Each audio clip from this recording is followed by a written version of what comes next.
Nilinaw ni AFP Chief Romeo Browner Jr. na hindi tumanggi ang Pilipinas sa trilateral naval drill ng Japan, Amerika at Australia sa South China Sea. Sinabi ito ni Browner kasunod ng ulat ng Kyodo News ng Japan na tumanggi raw ang Pilipinas na sumali sa exercises. Sa panayam sa kanya ng DZBB, sinabi ni Browner na hindi alam ng Pilipinas ang tungkol sa nasabing exercises.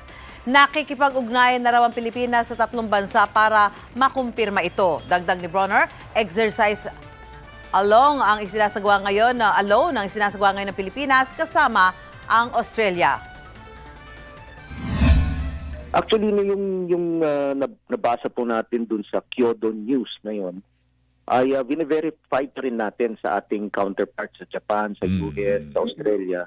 Kung meron man po silang mga activities na gano'n, ay hindi po tayo informed. Siguro ang ibig po nilang sabihin is that hindi tayo sumama or nag-commit ng barko.